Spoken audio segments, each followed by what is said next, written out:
लोकसभा चुनाव के पहले चरण में बिहार में 4 सीटों पर मतदान कल होगा।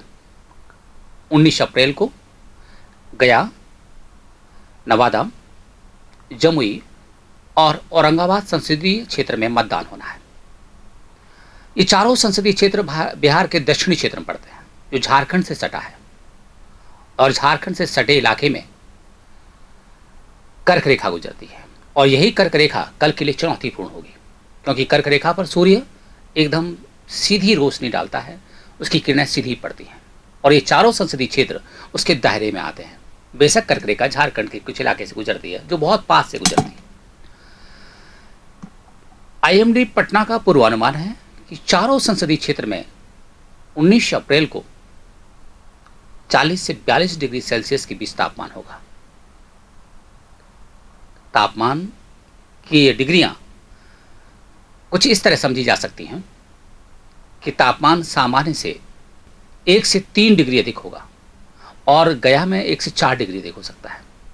यानी कि तापमान, जिस तापमान पर कल वोटिंग होने जा रही है, राजनीतिक तापमान बेशक कल चरम पर होगा, लोगों के बीच में, मतदाताओं के बीच में, प्रत्याशियों की धड़कनें भी बढ़ी होंगी, लेकिन ये तापमान जो है वो भी लोगों को परेशान कर सकता है, उसकी धड़कनें बढ़ा सकता है, क्योंकि सूर्य की किरणें एकदम सीधी पड़ेंगी, ठेठ पछुआ बहेगी, जो तपिश को और बढ़ाएगी, हीट इंडेक्स को और बढ़ाएगी, महसूस उसको ज़्यादा करना होगा, क्योंकि हवा में जो नमी की मात्रा होगी कल भी 14 से लेकर 20% तक होगी। समझ सकते हैं कि हवा एकदम शुष्क होगी, जिसको भी वो लगेगी उसको चुभन महसूस होगी, उसको तपिश महसूस होगी।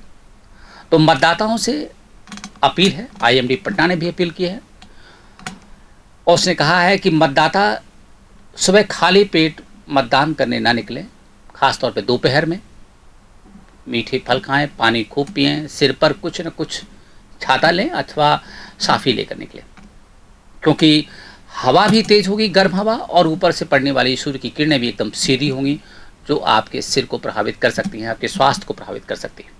आईएमडी पटना का यह भी पूर्वानुमान है कि सुबह के समय कुछ ठंडक महसूस हो सकती है, क्योंकि उत्तरी पछुआ हवा पश्चिमी डिस्टर्बेंस से जब प्रभावित होती है तो वो कुछ ठंडक भी लेके आती है। तो सुबह मतदान करना बेहतर होगा, सुबह मतदान करना जब चालू होगा। लेकिन जैसे जैसे सूर्य आसमान में ऊपर आता जाए, वैसे वैसे सावधानी बरतने की जरूरत होगी, और दोपहर में चरम सावधानी रखनी होगी। इससे 40 किलोमीटर प्रति घंटे होगी, और ये हवा की रफ्तार इन गर्मियों में बहुत असाधारण मानी जाती है।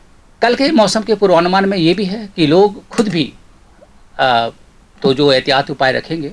आईएमडी पटना का कहना है कि इस दौरान अधिकारियों को भी, जो मतदान करा रहे अधिकारी हैं, उनको भी एहतियाती उपाय रखने चाहिए, ताकि मतदाता सुरक्षित तरीके से मतदान कर सके, खासकर उसे गर्मी जैसे प्रकोप से उसे राहत मिल सके। दक्षिणी बिहार के भूगोल की बात करते हैं।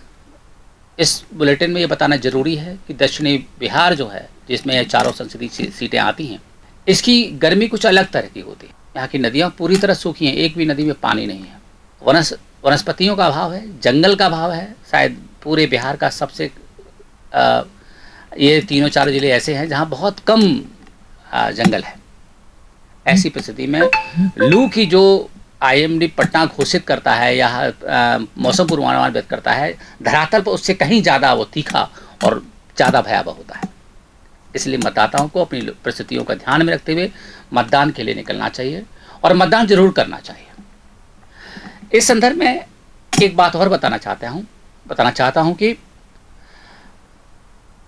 19 अप्रैल को भारत ने लगभग 100 साल पहले 19 अप्रैल 1975 को पहला सैटेलाइट उपग्रह अपना अंतरिक्ष में भेजा था, जिसको आर्यभट्ट कहते हैं।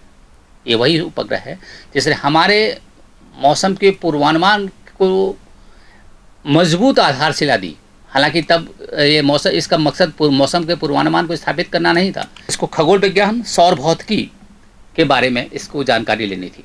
और आर्यभट्ट का संबंध इसलिए महत्वपूर्ण है कि बिहार से वो जुड़े हुए थे, इसलिए जानकारी बताना जरूरी है कि हमारे बिहार के आर्यभट्ट के नाम पर उस उपग्रह का नाम रखा गया था, जो सबसे पहले 1975 में 19 अप्रैल यानी कल के दिन ही छोड़ा गया था।